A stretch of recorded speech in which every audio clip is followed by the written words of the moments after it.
പിന്നീട് അബ്ബാസികളുടെ ഭരണം വന്നു.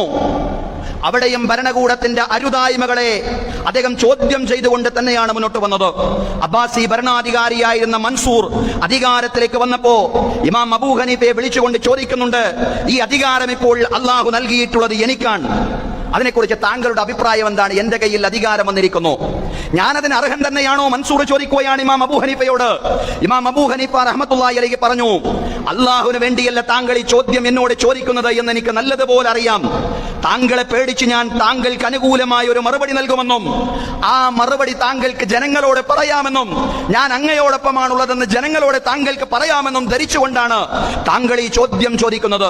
എന്നാൽ എനിക്ക് പറയാനുള്ളത് ഇത്ര മാത്രമാണ്, അതായത് മുസ്ലിങ്ങൾ കൂടിയിരുന്ന് നടത്തുന്ന കൂടിയാലോചനയിലൂടെയാണ് ഖിലാഫത്ത് നിലവിൽ വരേണ്ടത്. എന്നാൽ ഈ നാട്ടിലെ മുഫ്തിമാരായ പണ്ഡിതന്മാരോട് പോലും കൂടിയാലോചിക്കാതെയാണ് താങ്കൾ ഖലീഫയായിട്ടുള്ളത്. വളരെ ധൈര്യപൂർവ്വം തന്നെ ഇമാം അബൂ ഹനീഫ റഹ്മത്തുള്ളാഹി അലൈഹി അബ്ബാസി ഭരണാധികാരിയായ മൻസൂറിനോടും തന്റെ അഭിപ്രായം വളരെ വെട്ടിത്തുറന്ന് പറഞ്ഞു എന്നുള്ളതാണ്.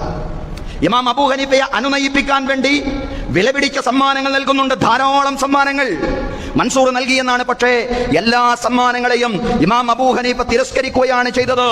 ഭരണകൂടത്തിൽ നിന്നും എന്തെങ്കിലും സ്ഥാനമാനങ്ങളും പദവികളും കിട്ടാൻ വേണ്ടി ഇന്നും പണ്ഡിതന്മാരെ നെട്ടോട്ടമോടുന്ന കാലത്താണ് ഇമാം അബൂ ഹനീഫയെ പോലുള്ള സാത്വികന്മാരായ ഇൽമിൽ ആഴത്തിൽ മുന്നോട്ട് പോയിട്ടുള്ള, നീതിബോധത്തിൽ ആഴത്തിൽ മുന്നോട്ട് പോയിട്ടുള്ള മഹാന്മാരായ പണ്ഡിതന്മാരുടെ ചരിത്രത്തെ നമ്മൾ ഗൗരവപൂർവ്വം വായിക്കേണ്ടതും സമൂഹത്തിന് അത് പകർന്നു നൽകേണ്ടതും.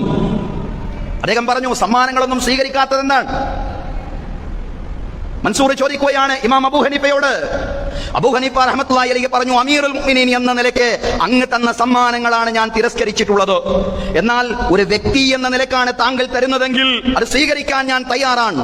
മുസ്ലിങ്ങളുടെ ബൈത്തുൽ മാലിൽ നിന്നാണ് താങ്കൾ എനിക്ക് തന്നത്, അതാണ് ഞാൻ തിരസ്കരിച്ചത്. കാരണം ബൈത്തുൽ മാലിൽ നിന്ന് എനിക്ക് തരാൻ, ബൈത്തുൽ മാലിൽ നിന്ന് സ്വീകരിക്കാൻ എനിക്ക് യാതൊരു അവകാശവുമില്ലല്ലോ. മുസ്ലിങ്ങളെ സംരക്ഷിക്കാൻ ഞാൻ യുദ്ധം ചെയ്യുന്നില്ല. അങ്ങനെയാണെങ്കിൽ സൈനികന്റെ അവകാശം എന്ന നിലയ്ക്ക് ബൈത്തുൽ മാലിൽ നിന്ന് എനിക്ക് സ്വീകരിക്കാമായിരുന്നു. ഞാനൊരു അഗതിയുമല്ല, പാവപ്പെട്ട ഒരു മനുഷ്യനല്ല.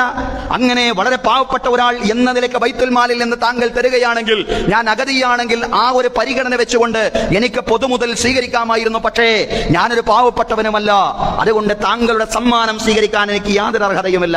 സമ്മാനം എന്ന് പറഞ്ഞാൽ അബൂ ഹനീഫയെ പ്രീണിപ്പിക്കാൻ വേണ്ടിയാണ്. ഭരണകൂടത്തിന്റെ എല്ലാ തിന്മകൾക്കും നീതി നിഷേധങ്ങൾക്കും റാൻമൂൾ എന്ന ഒരു പണ്ഡിതനായി ഇമാം അബൂ ഹനീഫയെ പരിവർത്തിപ്പിക്കാൻ വേണ്ടിയാണ്.